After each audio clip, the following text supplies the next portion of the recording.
Recebam com muitas palmas, Vitor Fontana!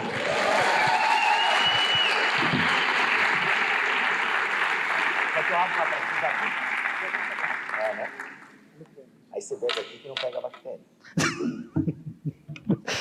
Só você mesmo. Bom dia, gente. Bom, eu vou fazer a mesma coisa que o Bibo fez. Quem aqui já me viu alguma vez na vida ou me ouviu alguma vez na vida?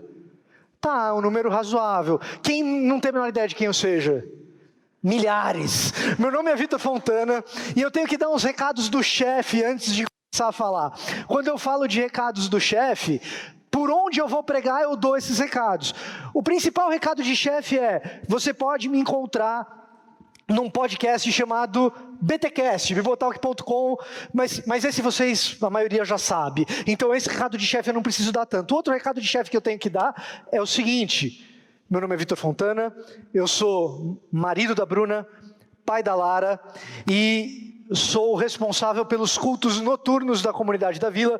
Se eventualmente num domingo você estiver passando pelo extremo oposto de São Paulo, lá na Zona Oeste, num domingo à noite, e quiser fazer uma visita às 18 horas, lá na comunidade da Vila, a gente vai te receber muito bem. Nessa manhã, o meu objetivo com vocês, antes de falar do meu objetivo com vocês, irmãos, eu posso cantar um hino? Tem percussão. É a minha percussão, vou cantar um hino, Bíblia, senão... Tava no script. Não, mas falando sério, não tem problema, não escandalizo vocês se eu cantar um hino, né? Bom dia, o sol já nasceu lá na fazendinha. Acorda o bezerro e a galinha, que já se cocoricou a dona vaquinha, é porque a coisa não.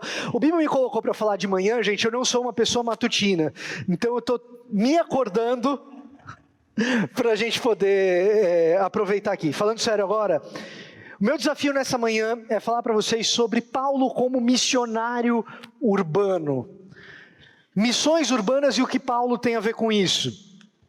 E para isso, hoje, e talvez apenas nessa palestra, a gente fale um pouco menos de Paulo do que a gente vai falar de cidades e de missão urbana, propriamente dita. Vai ser uma jornada, uma maratona de Paulo nesse dia, e hoje eu vou falar só um pouquinho sobre Paulo e bastante sobre cidade. Até porque Paulo foi um missionário urbano. Claramente, do muito que se pode discutir a respeito de Paulo, pouco se pode discutir a respeito da sua vocação missionária. Sim, ele era um missionário. E da sua passagem pelas maiores cidades da antiguidade clássica. O ministério de Paulo aconteceu nas cidades. Quando a gente olha para as cartas, a gente tem um testemunho disso. Ele escreve para essas cidades. Quando a gente olha para os relatos das viagens missionárias do apóstolo Paulo, em Atos dos Apóstolos, como descrito por Lucas, o que Paulo fazia, gente? Paulo ia de cidade em cidade, chegava na sinagoga, falava com os judeus, e depois de falar com os judeus na sinagoga, ele pregava o evangelho aos gentios em cada uma das cidades. E então, quando Paulo chegava nessas cidades, alguém pode se perguntar: será que ele tinha uma estratégia?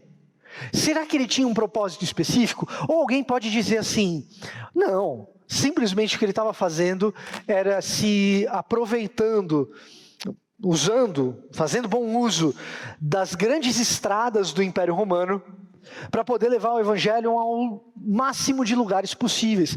E isso parece ser o caso quando ele descreve a vocação dele para os amados irmãos lá na igreja de Roma, quando ele já evangelizou um monte de cidades. Ele diz: o meu desejo é ir aí para Roma para depois pregar ainda na Espanha.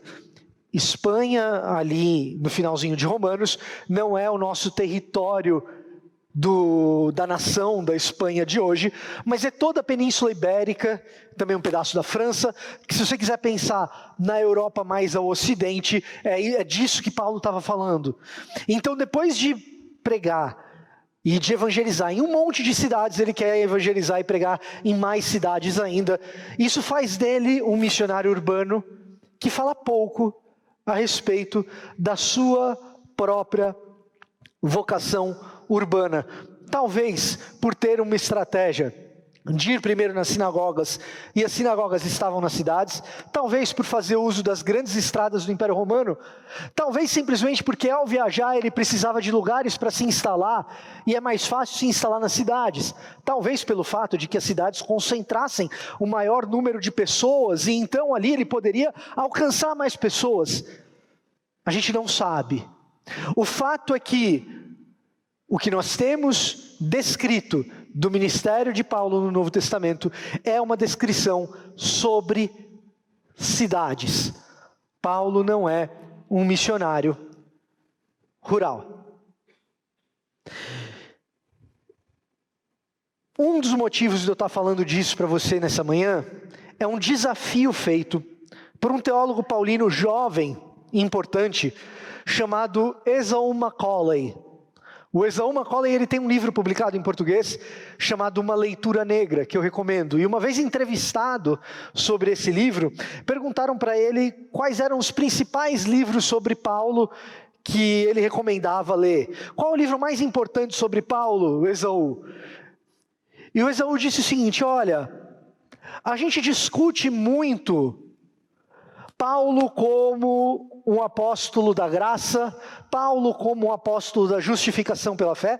Para nós protestantes, essa é um dos traços centrais da teologia paulina. A gente discute muito aspectos da doutrina soteriológica e eclesiológica de Paulo, mas eu acho que Paulo tem muito mais a dizer do que simplesmente essas grandes discussões teológicas dentro das universidades e de determinadas torres de marfim. Paulo tem muito a dizer a respeito da realidade das pessoas, porque a literatura que ele produziu é uma literatura para resolver problemas de gente concreta, gente real, gente vivendo em cidades de verdade. Nessa manhã eu estou em São Mateus, eu estou no município de São Paulo, eu estou na maior cidade do Brasil, uma das maiores da América Latina, seguramente uma das maiores do mundo.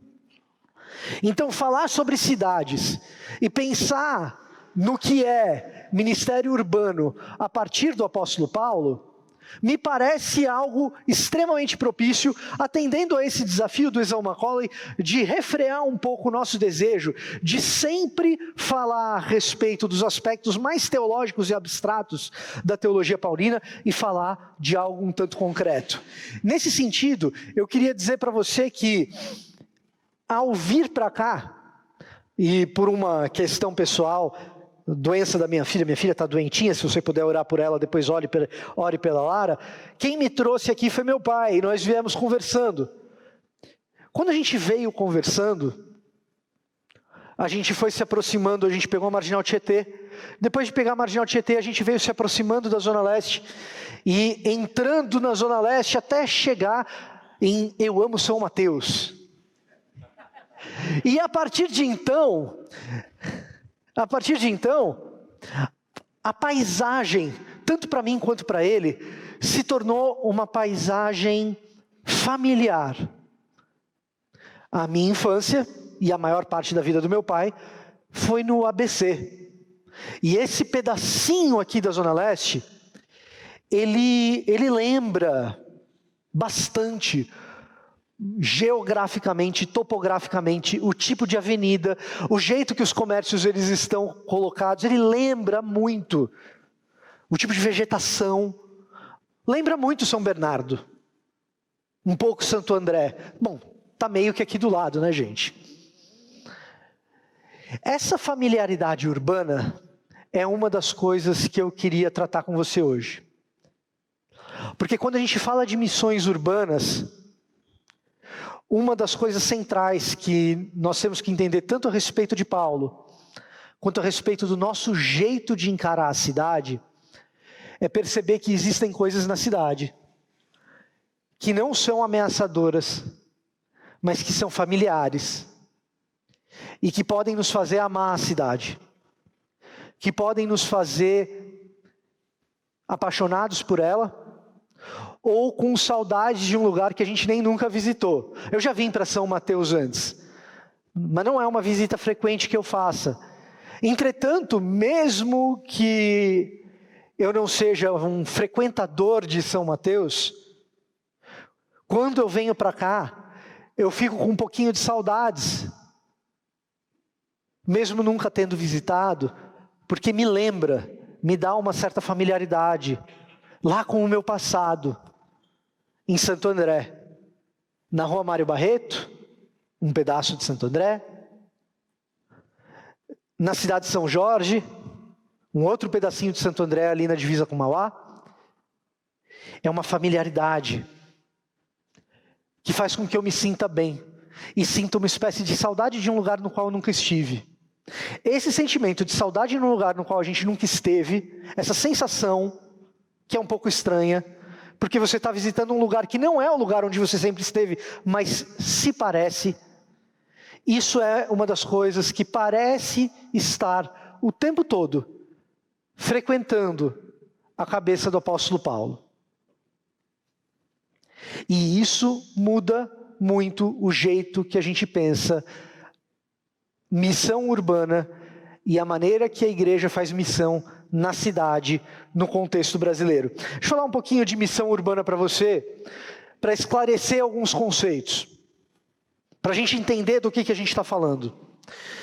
Se você, durante o início dos anos 2000, começo da década de 10, participou de congressos de missão urbana, ou ia para escolas de missão urbana, ou ouvia falar de missão urbana, geralmente estava se falando de trabalhar com o público barra pesada, ou um público tribal.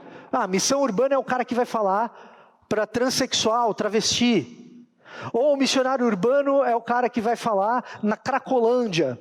Ou o missionário urbano é o cara que vai falar para os punks, ou para a galera do metal. Ou o missionário urbano é um cara que aprendeu a fazer rap e comunica muito bem com a galera do hip hop. Essa era a cabeça do missionário. Ou o missionário urbano é o cara que visita presídios. E cara, tudo isso é missão urbana. Mas o fato é que nós estamos numa igreja batista, em uma cidade, na Zona Leste, que é um país dentro de uma cidade, em termos de população. E não necessariamente, quando você planta uma igreja em São Mateus, ou em Sapopemba, ou na Vila Ré, ou no Carrão, ou no Tatuapé, ou em Itaquera, não necessariamente quando você planta uma igreja num lugar desses, você está lidando com esse tipo de público. Pode ser, pode não, mas ainda é missão urbana. É igreja dentro de uma cidade. A nossa percepção de que missão urbana é lidar com coisa barra pesada, e gente, amém pelos missionários que assim o fazem, tá? Eu sou fã deles. Mas a nossa percepção de que missão urbana é meio que isso, ela vem do nosso contexto americano. Especialmente a gente que é protestante histórico. Eu sou um batisteriano, criado batista e traidor para a igreja presbiteriana, talvez. Aqui eu falo traidor, né? Irmãos presbiterianos me perdoem, mas quando eu era moleque, a igreja batista que meu pai me levava era 40 minutos de casa de carro sem trânsito. Aí quando eu quis me comprometer mais com a igreja, não tinha uma igreja batista perto de casa. Então eu quis ir numa igreja que... Eu tinha duas opções, na verdade. Eu tinha a 10 minutos a pé de casa uma igreja presbiteriana. A 15 minutos de casa eu tinha uma igreja católica. A igreja presbiteriana era mais perto. E eu falo isso nos ambientes presbiterianos, o pessoal fica bravo comigo. Mas em muita verdade. Uma das partes da missão urbana é a gente saber se relacionar com o que está perto, com aquilo que é vizinho, com aquilo que está ao nosso redor. Se o que tivesse do meu lado fosse uma igreja metodista, seria uma igreja metodista. Se o que tivesse ao meu lado fosse uma igreja ortodoxa, seria uma igreja ortodoxa. Se o que tivesse ao meu lado fosse uma igreja batista, permaneceria batista. Mas a gente tem que saber lidar com o que está ali próximo. E o fato, então, é que nós, protestantes históricos, nem todos aqui são, mas eu que sou um batisteriano sou, a gente bebe muito dos nossos missionários americanos que vêm para cá, e o contexto urbano americano é diferente do nosso. Então a primeira coisa que eu gostaria de fazer aqui, especificamente falando sobre ministério com cidade de modo prático, é tentar mostrar como a gente pode adaptar as coisas culturalmente para o nosso contexto urbano, diferentemente do contexto urbano americano. Para isso, eu queria antes ler com você o livro de Atos dos Apóstolos, no capítulo 17. Eu vou ler apenas o versículo 16.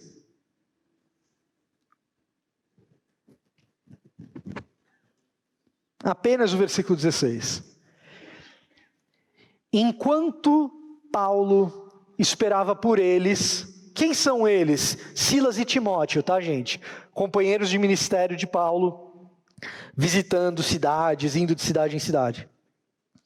Enquanto Paulo esperava por eles em Atenas, Atos 17 e 16, ficou muito indignado ao ver ídolos por toda a cidade. Ele ficou muito bravo, ficou doido da vida. Paulo olhou para aquele monte de ídolo e ficou revoltado, ficou indignado. Paulo olhou para aquela cidade e disse: essa cidade aqui, meu amigo, não dá. E essa parece ser a sensação que o americano missionário que trouxe o evangelho para nós, e sou muito grato a eles, essa parece ser a sensação que o americano missionário tem em relação à ideia de cidade e à ideia urbana, que não é necessariamente verdade para quem é brasileiro e para quem é urbano.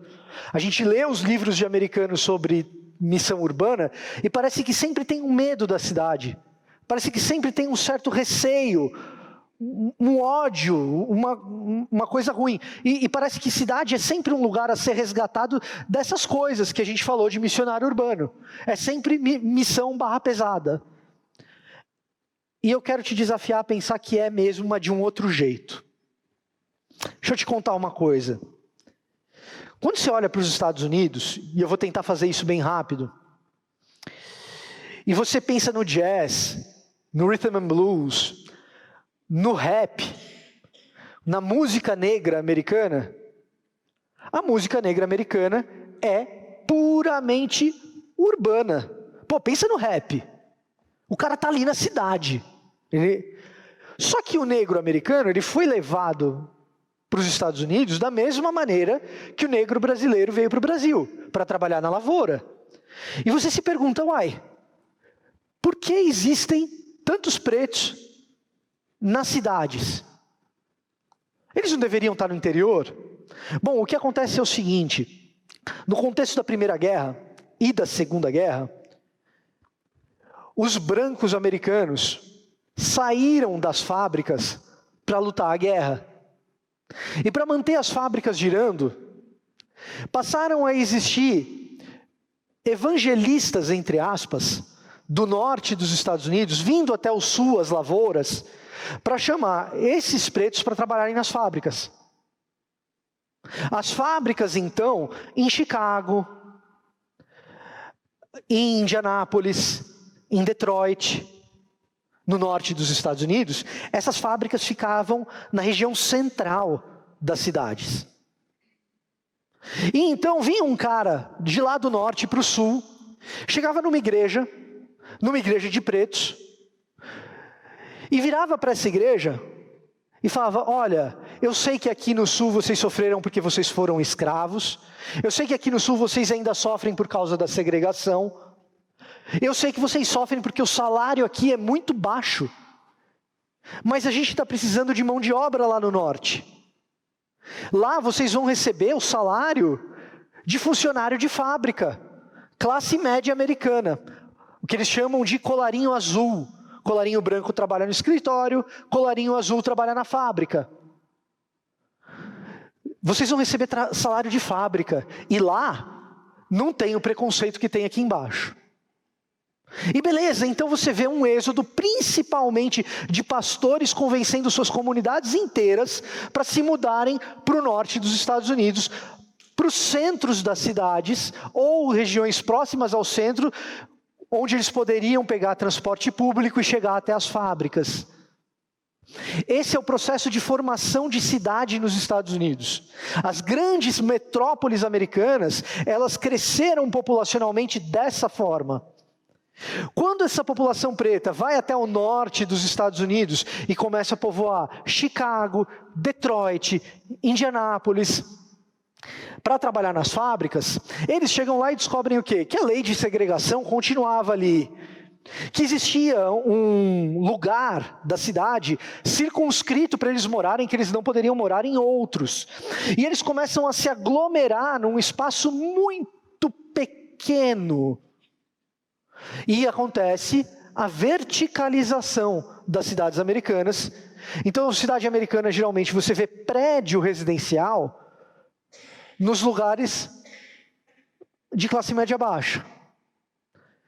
Onde você não tem carro, não tem garagem para carro, e você tem essa aglomeração próxima do centro. Mas uma vida ainda que segregada e com muito racismo, melhor do que lá no sul, porque o salário era melhor. Esse cara melhora a vida dele, pelo menos financeiramente, embora ainda viva o contexto de segregação, até a década de 60, com o movimento de direitos civis, Martin Luther King, você conhece. A segregação deixa de ser lei, o racismo continua.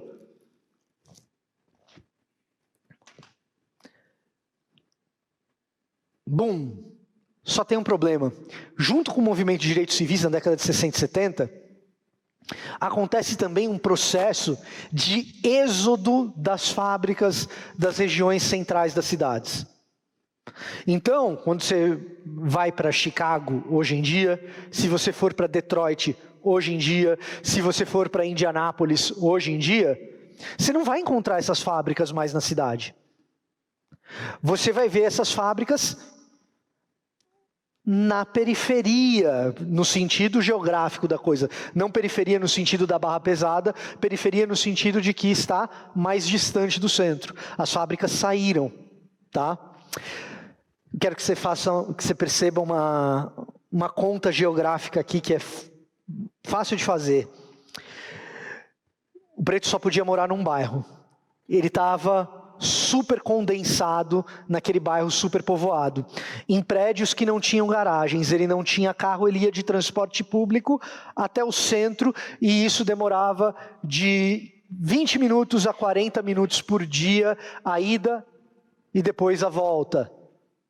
Quando as fábricas elas saem do centro porque elas precisam de mais espaço para operar e vão para as periferias da cidade, o que acaba acontecendo é que esse funcionário deixa de ser um funcionário da fábrica, porque ele não tem condição de se locomover por não possuir o carro, e se ele tivesse o carro demoraria uma hora e pouco para ele ir até a fábrica. Mas se ele tiver o carro, ele também não tem onde parar, porque o centro da cidade está apinhado. E ele também não tem condição de sair dali. Primeiro porque esse processo de êxodo das fábricas é um pouquinho antes do movimento de direitos civis, então ele não tem condição de comprar uma casa fora da cidade, porque não pode por lei. E depois disso, além de não poder por lei, quando um preto tentava mudar para próximo da fábrica para trabalhar, os vizinhos tacavam tomate na casa, tacavam ovo, botavam veneno de rato para o cachorro. Às vezes a criança comia o veneno de rato. Então o lugar de preto é no centro. Não venha para cá. Só que você tira a fábrica do centro e bota lá no subúrbio. E não bota lá no centro, lá no lugar. Então na década de 70, 80 e 90, o que você tem é um desemprego em massa nas regiões centrais das grandes cidades americanas. Exceção feita a Nova York, em alguma medida. Por isso, missão urbana no contexto americano é só missionário que vai trabalhar com barra pesada.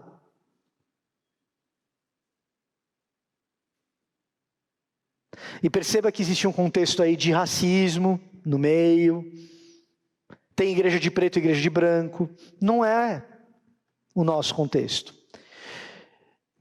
E aí você percebe que Paulo ele entra aqui em Atenas e existe uma relação de tensão muito forte entre ele e Atenas. Porque Atenas é cheia de ídolos. Percebeu que tem essa relação de conflito, de atrito ali? Porque Paulo fica indignado. E aí nós plantamos as nossas igrejas nas cidades e a gente tem essas relações de atrito. Mas muitas vezes não é por causa da idolatria da cidade.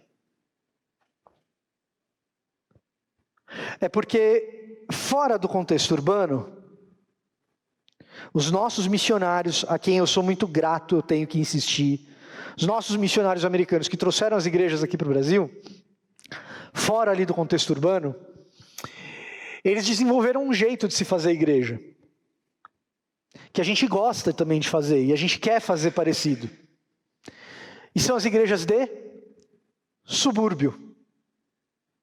O que é um subúrbio no contexto americano? Subúrbio no contexto americano é a casa do Homer Simpson. Ou de uma das séries de americano que você viu por aí, que o cara mora numa casa que não tem portão, ele tem 2 filhos e um cachorro, e ele faz churrasco no quintal de casa atrás, e o churrasco dele é hambúrguer. Tá? Isso é um contexto de subúrbio americano.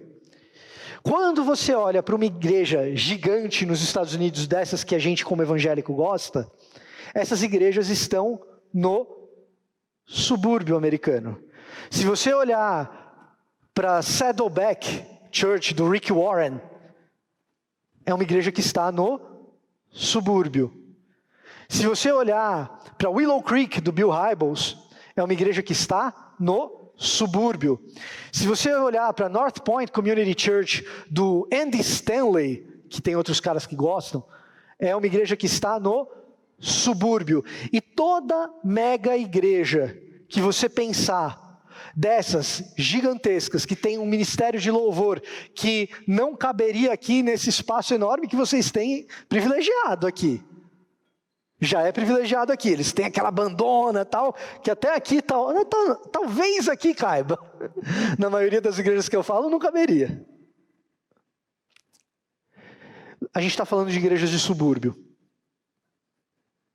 E aí a gente pega o modelo de igreja de subúrbio, e a gente quer colocar no meio de São Paulo. E então as tensões que a gente observa no contexto paulistano e as nossas igrejas, não são tensões necessariamente por causa da idolatria. São tensões porque você está fazendo uma cultura suburbana americana, encontrar uma cultura urbana brasileira, que nem teve a mesma formação de cidade que a americana teve.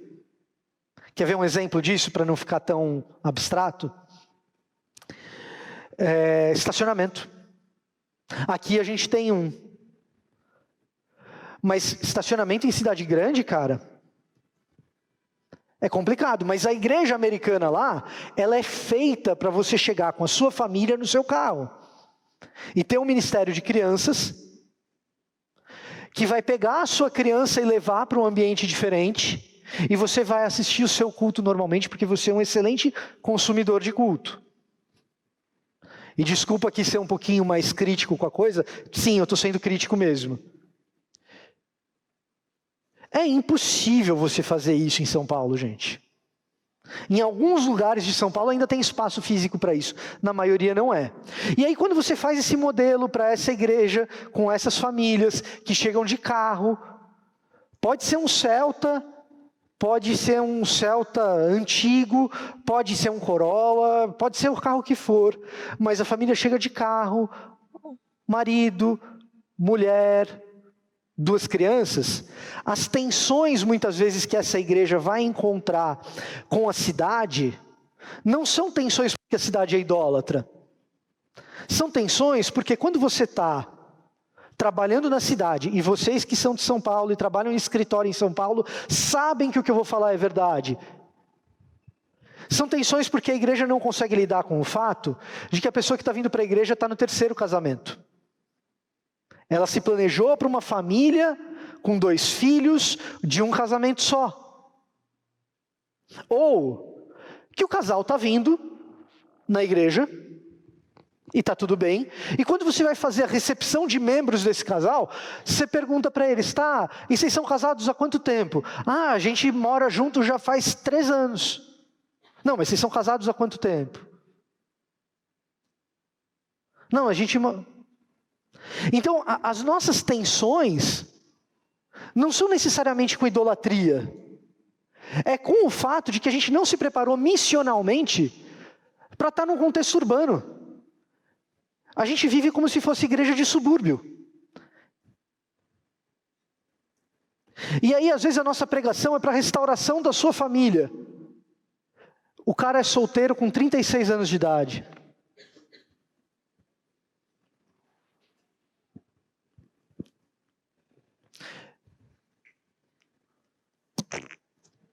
É o seu colega de trabalho. Você tem um colega de trabalho assim? Não, aqui em São Paulo não. Aqui em São Paulo ele não mora com a mãe. Muitas vezes ele veio do Mato Grosso do Sul, porque ele passou no concurso. Ou ele simplesmente saiu de casa. Sabe por que ele saiu de casa? Porque ele saiu de um contexto de periferia, onde a igreja não fazia mais sentido para ele. Ele é filho de crente. Ele é filho de crente. Mas a igreja não fazia mais sentido para ele. Ele foi o primeiro da família a fazer universidade. Nós temos muitos assim. E então ele troca o contexto daquela igreja onde ele estava por um contexto de igreja que faça mais sentido para o momento dele. E ele vai ouvir o Thiago Brunet. Você acha que o Thiago Brunet pega incautos na rua, gente? O público do Thiago Brunet é filho de crente, tá? Porque o Thiago Brunet entendeu uma coisa. O Thiago Brunet entendeu o contexto urbano. Você pode discordar do conteúdo. Beleza. Estou junto com você para a gente dissecar o conteúdo e dizer onde está errado. Mas o Thiago Brunet entendeu o contexto urbano. E então a gente tem tensões, porque a gente quer fazer a cidade se moldurar num contexto de subúrbio. Gente, ninguém no Brasil mora numa casa sem muro. Ninguém. Ah não, mas eu conheço um cara que mora em Alphaville. Pô, tem muro em torno de todas as casas. Não tem na casa dele, mas tem um muro em volta.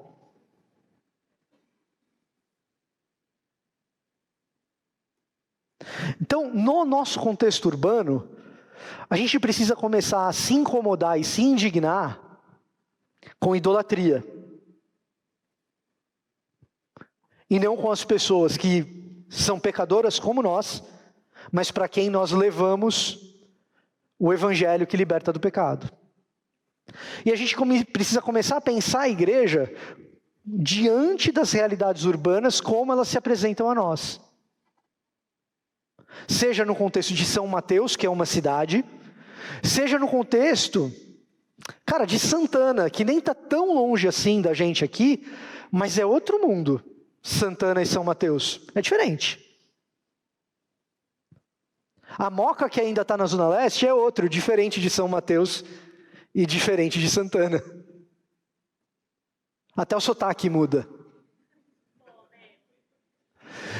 Na Moca ainda tem aquela senhorinha que ela chega assim e fala: "Ô Creide, me dá minha bolsa." Até o sotaque muda. Que é diferente da Faria Lima. Tá me entendendo? Em cada um desses contextos urbanos, a gente vai ter idolatria, contra a qual a gente se indigna, mas a gente não pode bater cabeça com as questões culturais que nos cercam e que não querem se adaptar a um modelo de igreja só porque a gente pensou que aquele modelo tinha que ser o certo. Tá bom, vai.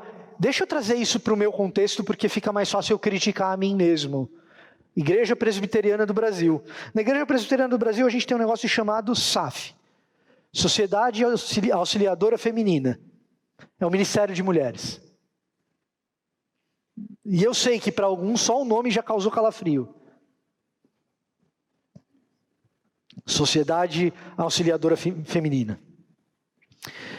Cara, na maior parte do Brasil, de cidades pequenas do interior ou médias do interior, as SAFs se reúnem na quarta ou na terça-feira à tarde.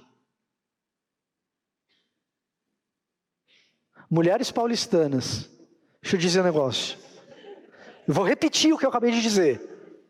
As mulheres se reúnem na terça ou na quarta-feira à tarde.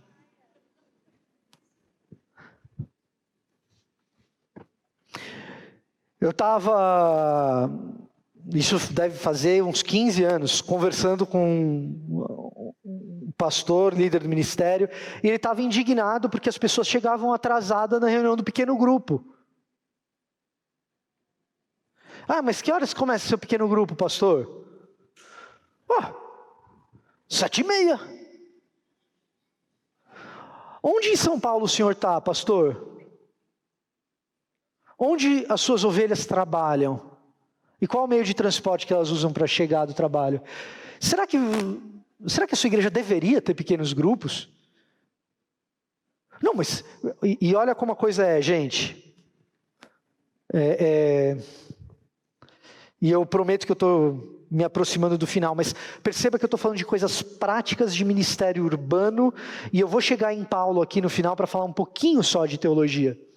Mas eu preciso falar dessas coisas práticas. Veja só como a coisa é. O cara olha a igreja americana ou brasileira. Talvez ele não esteja olhando para o Rick Warren. Talvez ele esteja olhando para a Igreja Batista do Morumbi, a igreja na qual eu cresci. Uma bênção de igreja. Ouvir as pregações do Ari Veloso foi formativo para mim na década de 90. Eu aprendi a falar, talvez, com Ari Veloso. Ou seja, se eu estou sendo muito sonolento, a culpa é dele. A Igreja Batista do Morumbi foi formativa para mim, foi fantástica. Mas era uma igreja para 5.000 pessoas. Uma igreja para 5.000 pessoas, como que tem comunhão? Ah não, a gente faz pequenos grupos. Não, resolve a comunhão com um pequeno grupo. Meu amigo, a tua ovelha chega em casa, estafada do trabalho, 8:30 da noite. Ela saiu para trabalhar 5:30 da manhã, 6 horas. Às vezes saiu 5:30, deixou o filho na escola e depois foi para o trabalho. Então, porque você sonhou ter um ministério gigantesco, porque você sonhou ter um salário melhor, porque uma igreja maior dá mais dízimo, porque você sonhou ter o prestígio entre os seus colegas pastores, porque a sua igreja tem muito membro. Então, porque você sonhou uma igreja que o louvor pudesse ser espetacular, e para ser espetacular precisa de um investimento alto, nas costas da tua ovelha tem que ter um pequeno grupo para resolver o problema de comunhão que o teu sonho gerou. Nem sempre as tensões que a gente tem com a cidade é porque a cidade é idólatra. Às vezes o idólatra sou eu. Às vezes eu volto para casa e no altar tem um Vitorzinho ali para eu adorar. Ah, porque os pequenos grupos vão resolver. A célula. E aí você se pergunta, por que no contexto de igreja celular... Vai vir mais pau, Bibo, desculpa. Aí você se pergunta por que no contexto de igreja celular, muitas vezes acontece, não é sempre, não é toda vez, é só... Não vou falar a quantidade não. Mas por que no contexto de igreja com ministério celular, você tem o líder que manda na vida do liderado, escolhe com quem ele namora, permite que ele aceite certo emprego? Uai, porque para manter o cara dedicado numa igreja que ele tem que ir todo dia, participar de pequeno grupo, e ele está trabalhando das 6 às 8, só se você disser para ele que se ele não fizer, ele está fora da visão, e ele vai perder a cobertura espiritual. Esse é o único jeito de convencer esse cara. Aí, rapidamente, volta para os Estados Unidos. Participo eu do meu primeiro pequeno grupo, quando eu fui fazer meu mestrado lá. Pequeno grupo acontecia 6 horas da tarde. Aí o líder do pequeno grupo chegou 6h15, pediu desculpa para a gente, e ele falou, não, você acredita que meu chefe está me segurando agora até 5h30? Você entendeu a diferença? O cara estava indignado, porque o chefe fez uma reunião para começar no final do expediente, e aí ultrapassou um pouquinho do tempo. Por dentro, eu quase tive uma síncope. Dos anos todos que eu trabalhei no mundo corporativo e fiquei horas depois para resolver coisa. Que as pessoas com quem eu trabalhei e que hoje eu pastoreio passam por isso. Contexto brasileiro, urbano. Essa passagem que Paulo fica indignado com a idolatria, sabe o que Paulo faz? Ele entra em Atenas, fica indignado com a idolatria, e aí ele pega os atenienses todos, escreve uma placa, e diz assim, vocês são todos adoradores de demônios, desgraçados, vão todos para o inferno. Foi isso que Paulo fez? Não, não foi isso que Paulo fez. Não foi isso que Paulo fez. Paulo ficou indignado com a idolatria. E aí ele pega e vai para a sinagoga, como ele sempre faz. E encontra com os judeus, como ele sempre fez. Passam-se alguns dias, ele fica mais calmo. E então ele vai ao Areópago, uma passagem famosíssima de Atos dos Apóstolos. E no Areópago tem altares para esses muitos deuses. E sabe o que Paulo diz? Atenienses, eu devia elogiar vocês, que eu estou vendo que vocês são muito religiosos. Mas tem um altar aqui do Deus desconhecido, e é dele que eu vim falar para vocês hoje.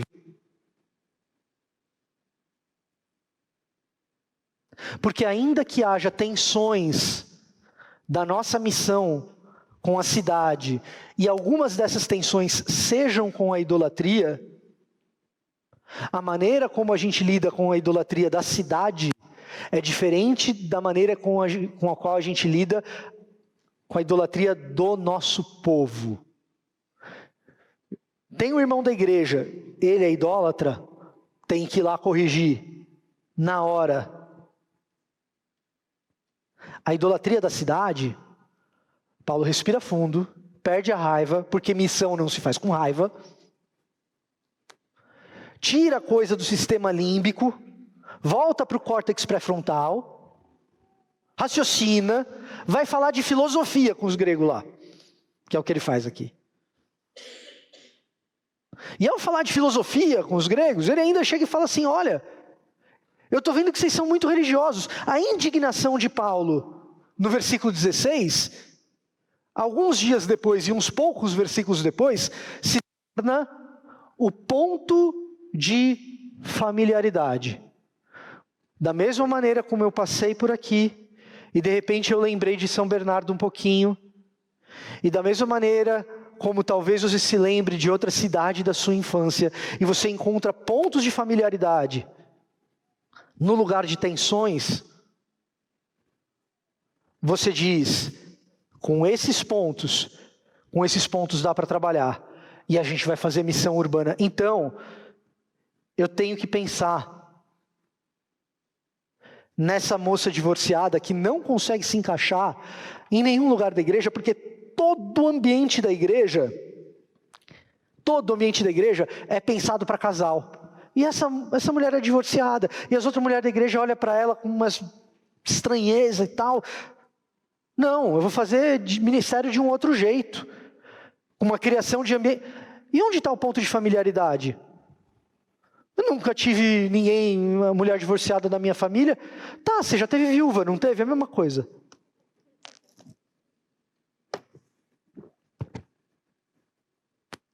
Até porque, gente, no contexto urbano brasileiro, o que mais tem são mulheres abandonadas por maridos.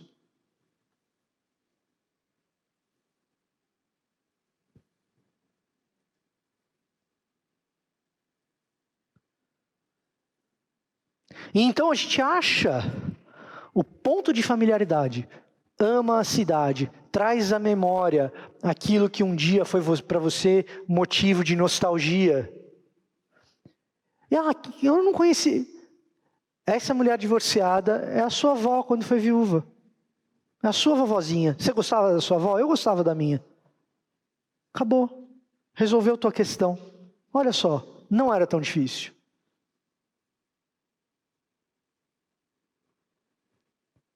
E a menina que engravidou? É sua filha. Ponto. Acabou.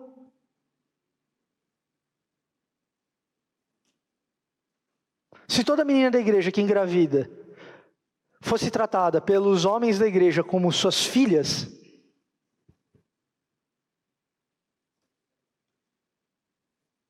será que a gente teria problema de aborto na igreja, que é uma coisa que a gente fala tanto?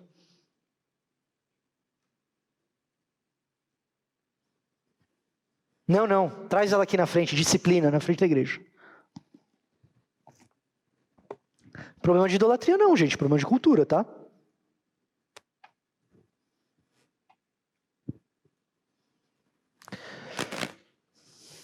Esse sentimento de saudade de um lugar que a gente nunca visitou, e eu concluo com isso sim é teológico. Isso sim é teológico. Paulo usa essa familiaridade com as coisas que ele tem, projetando sobre a cidade um destino final que também é urbano.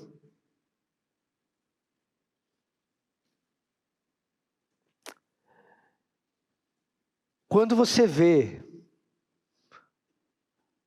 o acolhimento acontecendo de quem nunca foi acolhido,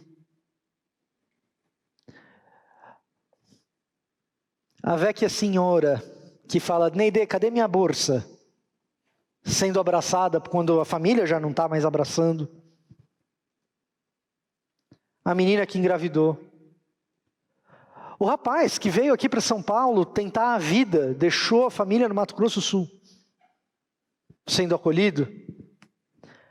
A gente experimenta uma familiaridade em comum. A gente vê um pedacinho de uma cidade que é a nossa verdadeira cidade natal. A gente vê a Nova Jerusalém acontecendo aqui e agora. Nova Jerusalém é uma cidade. Paulo aqui só está tentando fazer um pouco de Nova Jerusalém acontecer em Atenas. Atenas ficando um pouco mais parecida com a Nova Jerusalém. É quando a gente acolhe o enlutado, é quando a gente acolhe o divorciado, é quando a gente acolhe o sobrecarregado de trabalho, é quando a gente acolhe o solitário. Isso é problema de cidade. E transforma a cidade em uma cidade menos destruidora, menos amedrontadora. Eu não preciso ter medo da cidade. Pela cidade eu devo ter compaixão. E então nessa compaixão ela se torna mais parecida com a Nova Jerusalém. E sabe o que acontece? A gente começa a ter saudade de um lugar que a gente nunca visitou. A gente começa a ter saudade de uma cidade que a gente imagina. Que ela ainda não é, mas ela pode ser. E em Cristo Jesus ela será. A gente começa a imaginar uma igreja que serve a cidade, serve São Mateus. E se comunica e dialoga com São Mateus na linguagem que São Mateus entende, para que São Mateus seja mais parecida com a cidade da qual nós temos saudade. A Nova Jerusalém que vem. E toda vez que São Mateus fica um pouquinho parecida com Nova Jerusalém, te desperta uma nostalgia, você fala assim, cara, eu nunca andei por essa rua, mas parece que eu já andei. Um dia a gente vai andar. Todos juntos, com os nossos pecados no passado, com as nossas feridas todas tratadas, como gente que precisa de Jesus, com pecados do interior, com pecados da cidade, absolutamente perdoados.